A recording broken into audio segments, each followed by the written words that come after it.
What's going on, guys? It's Cimo, and we're here at Pro Play Tour Philadelphia with our good old friend once again. Yeah. Brandon, Weathersby, sorry. Yeah, I was setting it up for you. Tired. Long weekend. It's been a long weekend. It's been a very long weekend. So you made top 16 for the main event, and then you also got second place in the case turn. Yeah. And you've been wanting to you wanted to showcase your Pendulum deck because a lot of people have been asking you for it. Yeah. And you just wanted to have it be in one location. Yeah, a lot of people been asking. I've been getting a lot of messages of people like, "What's your updated list look like? You played it right before the ban list happened. Now the ban list has come out. What have you changed?" And so just wanted to go through it again, just as like in a centralized place for everybody to look at it and see it. Yeah, because there has been changes since Richmond as well, like you were telling me.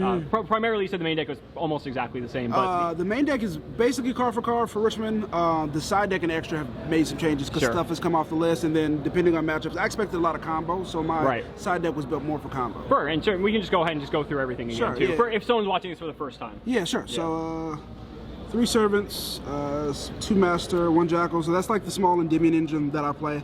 I think you should play 2 of these because again, it outs master. I mean not master, Mystic Mind, which is super important. You want to be able to blow up their board, and just having the second one in your deck comes up a lot. Only 1 jackal, you don't need the mythical beast. I don't like the Cerberus because if you go Cerberus, scale, and they ash it, you're stuck with a 4 scale. Yep. And so you'll just lose that way. This can get it out, and then if they ash it, you still have a low scale to play. And this is not once per turn when the master is. So. 3 chrono and a time gazer. This card's super good. This card is actually a lot better than people realize because if you're scared of ogre, you can chronograph, summon time gazer, and then resolve the servant effect. And if they try to ogre you, it wouldn't be destroyed the first time, so the servant will still resolve. That comes up a lot because people just don't read it. I have to happen so many times when people go Twin Twister on something. I'm like, okay, and it's not destroyed. You just resolve. So, 2 curtain raises for the free special summon. I think you need to play this. I wouldn't play it at 3, but it's very important because sometimes you don't always have Dark Worm. You just want a starter. Best card in your deck, 3 Dark Worm and a Donut. This facilitates everything and opens you up to Electromite, and then after you've made Electromite with it turns into the Guard Dragon combo. So it's literally the best monster in your deck. Because it just happens to be a dragon. Yes, yeah, it's just really good. Of course. Magician, still 3 harm, 2 poison. 2 Black Fang, 2 poison, and then 1 Dragon Caller. I can't find a better ratio than this, so it's been really good, and I just don't want to change it because I think it's perfect. I think you just need all of these cards. Dragon Pit not being in the main deck, I still agree with. It doesn't come up enough, and if you go first, it doesn't do anything. Plus, it's a magician that's predicated that the other scale is a magician. So it was in this combo-oriented meta. Yeah. So you want to just make everything as consistent as possible for game 1 because if you go first, you have the best deck in a row. Without row, so you just want it to be consistent. Still only 1 luster and then the master. Even though this card went to 3, I think you should still only play 1. It doesn't come up that often. It's more so for breaking boards going second with the Ignister combo. But it is really good game 1 if you need it. It's like out Mystic Mind and stuff if you have like purple poison, and the same thing with this. And ultimately they're dragons that you can search off of Pendulum Call and off of Duelist Alliance and summon from your deck with the Ignister. And then the last monster is Aether. A lot of Pendulum decks this weekend. A lot of people are playing this card. It's really good. It interacts with the Hermetic Link, giving you 2 interruptions out of 1 card. And not being once per turn comes up a lot. Because there's situations where you'll summon this from your deck off of LP, banish that monster, and then later on you can, if you need to, Agripane, bring it back and banish the next monster, and then use that, the Agripane and the LP to make Borosword. So you banish 2 of their monsters and Borosword. I like that, yeah. So it comes up sometimes, so it's pretty cool to do stuff like that. And then the 1 Distrito. Won me a lot of games. People would hand trap me. This would be like the last card in my hand, so I would just copy something, and this would turn into the dragon. Now we need to combo them. And because it goes back into your deck, you can just summon it back out with LP, so you'll always be able to guard dragon no matter what. So that's it for the monsters. Spells is still 3 desires. It says draw 2, so you want to be able to dig for your deck. 3 of the Endymion. This card's broken. It searches for everything, and if you have it with the servant, it's game. This plus servant is game if you have it. 2 Duelist Alliance, searches for anything with Pendulum in the name. 2 Pin Call, and then the 1 Shrine, the 1 Foolish, and the 1 Upstart. A lot of people are like confused about this. The importance of it, not because it's 41 cards, it's important because it's a spell that counts for the spell counters. And it's always just your next card. And it makes side decking very, very simple. And your deck revolves a lot around spell counters, so giving them 1,000 life points, but means that they won't be able to play if you can do the combo is fine. So that's the main deck. Alright, so side for the real interesting stuff. I guess we'll do side first. Still 3 evenly matched. This card, everybody, all combo decks should be signing this. How many people did you blow out with this weekend? It was a lot. Yeah, I played a mirror match. Like I played through all their negates and then just evenly matched them for their board and just won. It's really good against Striker. Like if you have this against a Striker deck and they can't stop it, you win. So this card is just super, super good.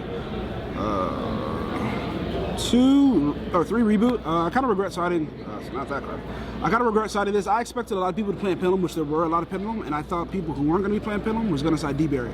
So I respected D-Berry this weekend, and I realized like if they have D-Berry, you can't stop it, you'll lose. There's just no way you can beat them because if they're smart, they're scared of Danko, so they're going to shotgun it. So if you don't have this, there's no way you can beat them. So in hindsight, I guess it wasn't great to side this because a lot of people weren't siding reboot, but I did play a few Archer guys, so this kind of came up for that too. So I don't know if I would continue to side it because I don't think going forward that the Pendulum is still going to be a really good deck.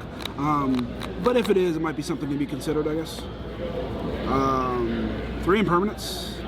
I have these for this event. The last event I didn't have these because my friend was borrowing them, and I finally got them back. But they were really good today. I played the mirror. His hand was awkward, waited for him to go harmonizing on impermanents, then he lost. Like, there's just a lot of cool things you can do. Guard Dragon combo, you wait for him to go LP, impermanents, okay, they'll pass.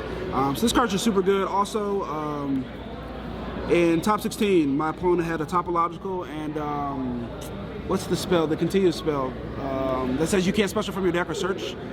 Deck lock. Yeah, he had that, so I just set this and pass. He couldn't kill me. I impermanents the top and turned off the guy, and then like was able to play him. So it was actually pretty cool. That random situation comes up, being able to turn off stuff. But you really just need it for combo. I expected a lot of people to be playing some form of combo, whether it's Pendulum, Orcus, or anything. So you just need this for that. And then sided 2 Danko. This was different. I was siding 3 before. I didn't expect a lot of people to play Striker. I felt like if people were going to be, I thought a lot of people were going to be playing Pendulum, and the Striker deck gets worse if more people play the Endymion deck because if they just have a Master with a counter, you probably just can't out it. So I didn't want to overside for this, but the 2 were good because in the matchups when I needed it, I drew it and it was great. So, and then 1 Dragon Pit because I don't main it. I still feel like you should side it. Just really good to out Mystic Mind. And the last 3 cards on the side were 3 Lava Golem. Again, I expected a lot of combo, and I expected the mirror match. So Lava Golem is a lot better than Sphere Mode, because if you Sphere Mode them, you can't attack it, you can't target it. So you're only out to it now at that point, it's Ignister. If you Lava Golem them, you give it to them in attack mode, start your Guard Dragon combo, when you get to Vortex, you bounce the Lava Golem back to your hand, it's in attack mode. Then you can Lava Golem them again if they still have monsters. Yeah, I like that. Once you Lava Golem them again, you'll make Bull Sword with the rest of your stuff, then Bull Sword over the Lava Golem, you just gave them, and you'll kill them. I did that a lot of times to kill people, so it was just actually really, really good. And then I like kept it in my hand. Like people would make me go first, and so I would open combo and have this, and I would just pass. They would pick up on my board. I would Lava Golem what they used to pick up on my board and just kill them. So Lava Golem was really good because I played a lot of combo. And then extra, not too much of a difference from Richmond, but still the FA Ignister is great. This card was really good because I played a lot of mirrors. And so people didn't realize you could pop their stuff and spin their stuff. So this card is just super broken in the mirror. If you can summon Ignister and resolve it, you'll probably win that game. So, Dweller, the new card off the list, Emeralds. Yeah, okay. A lot of people aren't playing this card. I'm not really sure why. It's super important, especially if you play combo, if you play the mirror. Because in the mirror, the only other thing that you can make that's kind of like good is Tornado Dragon. But that card even gets kind of murky because like if they can resolve a Pendulum card, your Tornado Dragon doesn't do anything. So being able to do your full Guard Dragon combo and then using your last 2 level 4s to make Emerald is a lot of times the better play, because now you have an entire board that they have to use all their cards to break, and then once they break it, you have a second Electromite for the mirror match. And if you can resolve 2 Electromites in the mirror, you'll win. And so that just came up a lot, so being able to do that is really, really important. There's also random interactions where you can bring back your Master or your Dragon Pit from Grave because they're normal monsters. Dragon Pit comes up a lot because you can bring it back and then Guard Dragon combo with it. So a lot of that stuff kind of comes up, so it's just good to have Emerald. And then the Tornado Dragon. Electromite, B-Cop for the Link 2s, you just need these. This card's really good. This card's really, really good because people just like hand trap you, and just being able to make this generic and keep going is just pretty important. Also, being able to go Servant, resolving Servant turns into this, and then you can just Pendulum summon and kill them. I did that a lot too. People would hand trap me, but I was able to resolve Servant, turn into this, and just beat them anyway. And then for the Guard Dragon stuff, which everybody should be playing in your combo deck. Everybody should definitely be playing this. I don't know why people aren't. Like I think on stream, the guy lured away his Destrudo. In the finals, if he would have had that, he would have just beat him. He just does the combo the opposite way, it brings back the Destrudo, and I asked Destrudo again, he would have won. Double Ignistering people is game. I don't know why people aren't doing it, but it's game. So you definitely want to play this package if you can. I guess the flex spot is the Emerald if you wanted to, but you definitely should be playing this if you can put it in your app. And then Cimoooooooo, this card is broken. People will hand trap you. You'll draw 4 cards, put back a card, summon a dragon, and Guard Dragon combo them anyway. So it's just like, all right, you lose. Bull Sword because that card kills you, and Vortex because you need it for the aggro pain. Everything's basically the same. It's just the side deck is really what you want to change. Honestly, if you're gonna play the Endymion deck, would say try it, just because I've worked at it for a long time. And I haven't been able to find a different way to play it. It's like the best way. So I should say you give it a shot if you are going to play it. Cool. Any other shout outs? Yeah, so shout outs to everybody that came with me. Amin, shout out to my boy Rolly in Baltimore, my testing partner. I always test with him a lot. And he always gives me good ideas and just talks about flaws with the deck and what we can change. So shout out to Rolly. Shout out to everybody from Maryland, Aaron, everybody who balls card, David Horde, one of my good friends. But that's pretty much it. Cool. Awesome. Yeah. Thanks so much, Brandon. Thank you. Always a pleasure. Yep.